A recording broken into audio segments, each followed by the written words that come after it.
Maayong hapon, Negros. Ini ang Digicast Negros X. Ang nagapangunangan na pulo ka mga balita sa isla sa Negros ang amo ni gadulong sa inyo. Updin ninyo kami via Facebook, YouTube, kag sa KK Channel 11. Kag subong mabatiin nyo man kami sa FM station nga 91.1 FMR Bacolod. Kag yari ng top 10 nga mga balita sa Negros subong adlaw. Esplanade sa kilid sa Bacolod City Government Center ipasira. Lalaki nga nakainom, patay matapos mahulog sa suba.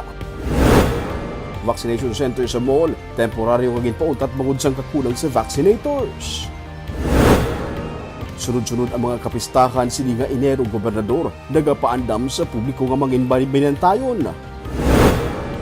Kag sa Good Vibes, Bailes de Luces ang Castellana sa Tripping de Roming, ang istorya sa medic on motorcycles naman sa Baganihan. Tinatanan sa Digicast Negros X. Sa number 10,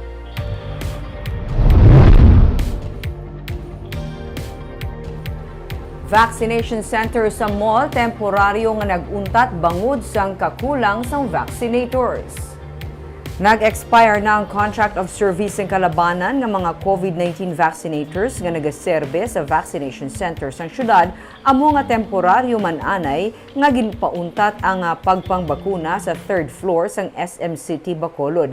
Ini samtang wala pa sang staff sunuman kay Dr. Ana Maria Laarni Pornan, ang pamuno sang Emergency Operations Center sang DRRM office sang syudad. Bangod wala naman sang vaccination center sa mga mall, temporaryo anay nga magaserbe nga vaccination area para sa mga magapabakuna sa COVID-19 vaccine ang Room 1 sa sulod sang City Health Office compound. Magluwas sa kakulang sa vaccinators, ginalauman ni Pornan nga ma-retain kuntani ang mga job order casuals nga nagaserbe bilang emergency responders kag staff sa DRRMO. Nagalabot sadto sa 130 ang kabilugan nga personnel nga nagatrabaho sa DRRMO, apang karon may 29 na lamang ang yara sa ilang nga master list, anong diri mga regular employees. Is the City Health Office lang. Okay. Ang vaccination every afternoon, then barangays. Anong mga adjustment hindi mo? Ate, amo na nang kung sinulang ang duty, so step up kami ng mga regulars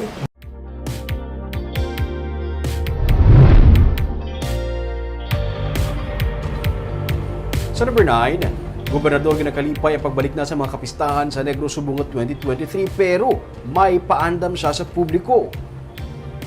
Ang Bailes de Luces kung saan dinapit kabisita sa Negros Occidental Governor Eugenio C. Lacson sang kagabi ang pang-embukada sang pagbalik na sa mga kapistahan sininga 2023. Ginakalipay sa gobernador ilabi na nga pagkatapos ang Bailes de Luces magabalik man ang sinulog sang Kabangkalan City kag dinagsa sa Cadiz City. Pila lamang ini sa mga popular nga mga kapistahan sa probinsya pero paandam sa gobernador hindi malipat nga yara sa gihapon si COVID-19 sa palibot kag kun mahimo magmask lang sa gihapon para mapangapinan ang kaugalingon. Ang pandemya, si COVID, ari gyapon upod naton, ari sa tupad naton si COVID, no? Ang i-mention ko lang kay ang DOH ng siling. Hindi naging matabo na mga zero case na sa COVID. Sige-sige na rin COVID. Butsing ganon, ara na nga sa aton mag-protect sa aton kaugalingon, no? So, ako, nakita ko damo na way ka face mask, no? But I guess, kapalo man kamo kung anong inyo ginahimo, no? So, ako gina-encourage ko yapon ang paggamit sa face mask.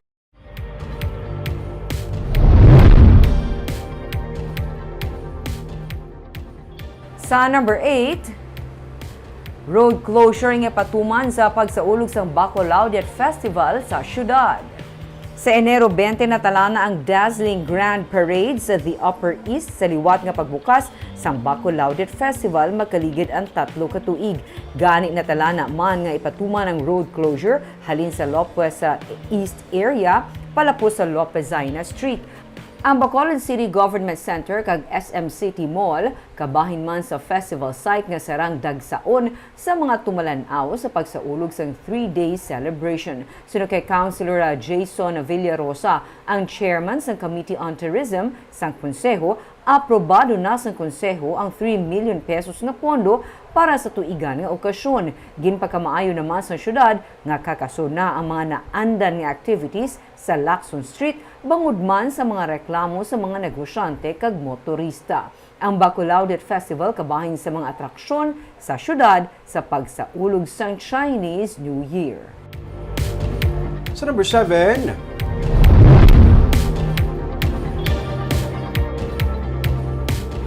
mga nakupiska ng mga palupok ag pyrotechnics ang ginpang dispose na sa Bacolod City Police Office.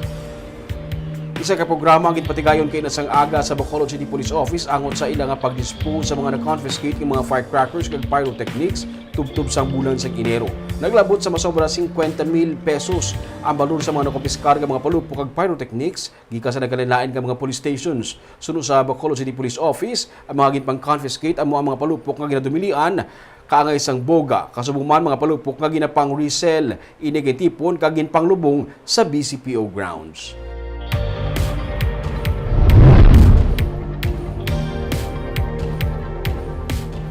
Sa number 6, mga insidente sang sunog mas nagdamo sang 2022. Bulan sang Mayo ang may pinakadamo nga na-record nga fire incidents.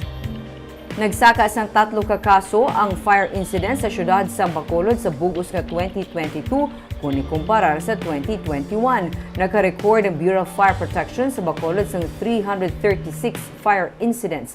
Nagligad nga tuig kag 333 lamang sang 2021.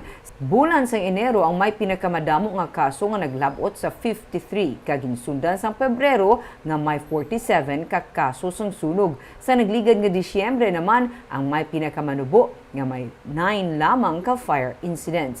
Kadamaan sa mga na-record nga sunog amo ang electrical post fire kag hinsundan sang grass fire kag residential. Naglabot man sa 9,783,750 pesos ang halit sang sunog sang 2022 sunog sa BFP.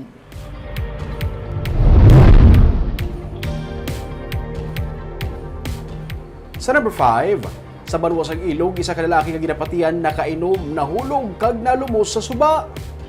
Patay ang 36 anyos nga si Gerald Gatilago matapos malumos sa suba sa Barangay Vista Alegre, Banuasang Ilog. Sunod sa PNP, uli nga nakita sa Miyerkules si Gatilago nga nagapungko sa kilid sang suba kag ini ang yara sa impluwensya sa makahulubog nga ilimnon. Posible sunod sa pulis nga nahulog ini sa suba kag nalumos. Kahapon sang aga, na-recover ang iya sini nga bangkay.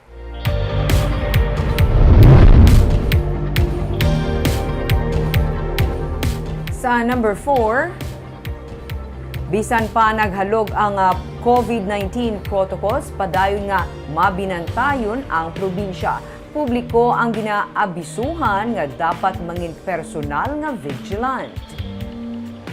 Damlag pa nagpahayag ang Department of Health nga ginapaabot ang pagsaka sang kaso ng COVID-19 matapos ang holidays. Sino kay Provincial Administrator Fernando Diaz, padayon nga mabinantayon ang probinsya.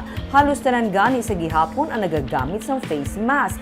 Ang Molecular Laboratory sa Teresita Lopez Halandoni Provincial Hospital padayon ng operation kag sarang ini sa gihapon nga makaprocess ang 1,000 ka test sa isa ka adlaw. Wala naman ginapatuman ang testing sa mga ports kag seaports bisan pang pagpangita sang vaccination cards sa mga nagaabot sa airport kag puerto para magsanto sa national nga protokol. Ang panawagan sa probinsya amo nga mangin vigilant ang tagsa-tagsa. Sa January 5 nga report sa Provincial Incident Management Team, 12 ang new cases. Isa kagin report COVID death kag 172 ang total active cases. Do kapante naman ta that we are armed with the proper vaccines nga makabato ang lawas ng aton mga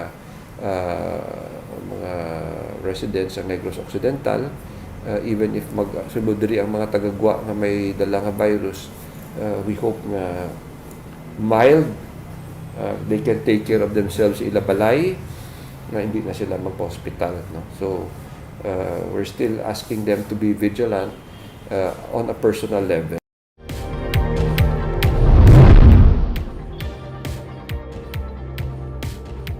Sa number 3, ang pagkaka sa mga empleyado sa provincial agriculturist ang ginalauman nga makadala sa mensahe sa iban paging mga empleyado sa gobyerno probinsyal. Sunod sa kay Provincial Administrator Fernando Diaz, ginatinguan sa probinsya nga mangin understanding kag bisan pagani lenient pero do kasubong lamang nga wala may nagaserbing nga leksyon sa bahin sa gobyerno probinsyal. Luyag sini nga malikawan ang mga sitwasyon nga hindi na available ang government assets bangod mayara sa nag-abuso sini. 3 ka mga engineer kag isa ka project development assistant ang ginkaka sa serbisyo angot sa misuse of government vehicle. Hulyo 15 sang sila ang nagtambong sa meeting sa Victorias, pero nagdangat na alas 8 sang gabi ang pagulat sang driver sa ila kag natukiban nga yara sila sa ilimnan na forfeit man ang ilang mga benepisyo. Sarang sila maka-appeal sa Civil Service Commission Region 6, pero ang desisyon executory pending appeal. Kung ikaw man ara sa management, kung kasigi-sige na ang amo sini nga abusar, will you not put down your foot to make a statement? So it sends a strong message to the others officers who might be doing this. Of course. We're trying to eliminate situations that government assets are not available because somebody else is abusing it. Sa number 2,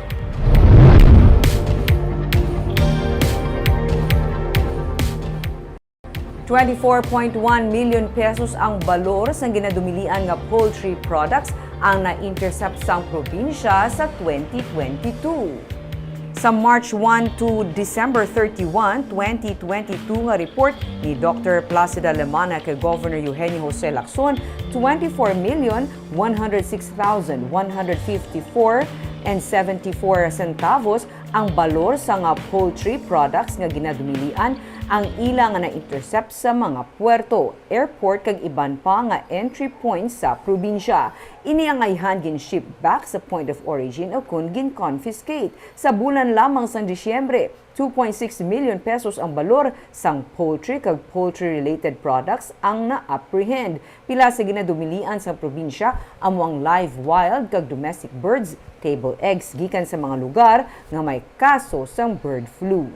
Samtang 5,562,871.91 centavos naman ang balor sang assorted pork products ang na-apprehend sang ASF Task Force sa mga puerto, airport kag iban pagid nga entry points sang probinsya sa bilog nga 2022.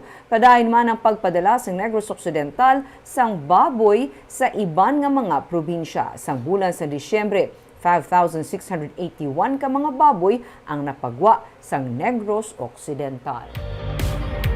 Kag sa numero 1 sa mga balita, subong nga adlaw.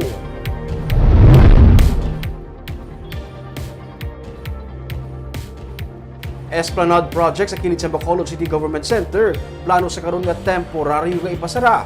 Bukod imbis nga mga isa ka tourist attraction, ginimo ini nga halayan. May report si Nico Delfin. Inakabig nga atraksyon sa Bacolod ang Esplanade Project sa kilid sa Bacolod City Government Center nga ginbuksan sang 2019. Apang karon nagaserbe na lamang ini nga halayan sa mga hinalay. Makita man nga magluwas sa mga balas nga ginahakot sa sapa, nagaamat-amat naman nga nagakadula ang mga salsalon sa mga railings. May araman sa mga makita nga mga kuris-kuris kag nagtuhaw na ang mga informal settlers sa idalom sang Taytay. Suno kay Councilor Jason Villarosa, ang chairperson sa Committee on Tourism sang Konseho, magahinyo siya kay Mayor Albi Benitez nga temporaryo pasiradaan ang Esplanade kag subong man madugangan ang mga personnel halin sa Public Order and Safety Office agod bantayan ang lugar. Ipa-rubingan natin, i-request na si Mayor na for the meantime i-close down natin or madugang kita sang poso for security. Masobra 37 million pesos ang gingasto sa Department of Public Works and Highways para sa amo nga proyekto. Plano karon sang syudad nga himuon ini nga kabahin sang igatukod nga marketplace nga magaserbe man nga lugar para sa mga vendors nga era sa palibot sang BCGC. Imo na siya do public area.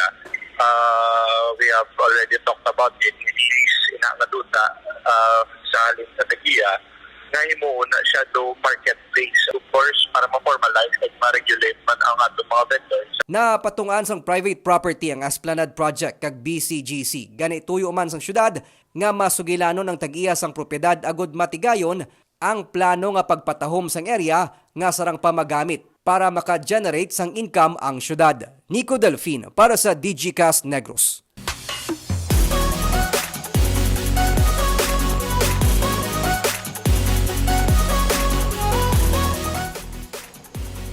Kaagyari naman ang pampag-good vibes naton sininga weekend.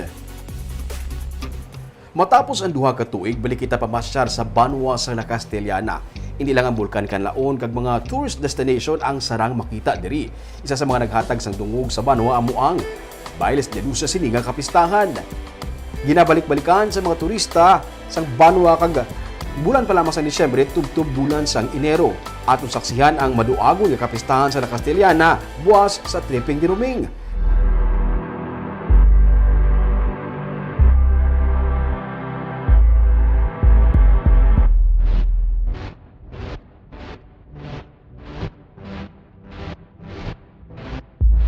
Kaag sa baganihan naman, motomedic o kung medical volunteer on a motorcycle ang tawag sa ila. Isa na diri ang caretaker sa simbahan nga karon masaligan na nga medical volunteer sa Bacolod City. Sa tuanay, tambay lang siya pero karon aktibo na nga emergency responder sa Bacolod. Ang istorya sa baganihan sa Sunday. Barb, mapasagad mo ang kahidlaw sa tao sa siniklase nga mga events sa imong hometown sa La Castellana. Ming ang Bailes de Luces, Ming ha, hindi lang na diya diri sa Correct. probinsya nga kilala, internationally kilala. Sa showtime, so good Barb, tapos ito gay nag-South Korea. Doon ka na mo sila lugar nga nakantuan. Kag kilala, gid siya may award. Correct. Kaagabi itong mga balita sa Negros Subong Adlaw. Kay man sa panahon karon importante nga may ihibalo ka sa nagkakatabo sa imo nga palibot. Pero dapat balansya kag eksakto mga impormasyon. Padayon kami nga magapangalagad sa Negrosanon. Ako si Barbara Mijares. Tubtub sa Lunes, ako naman si Romeo Subaldo. Happy weekend!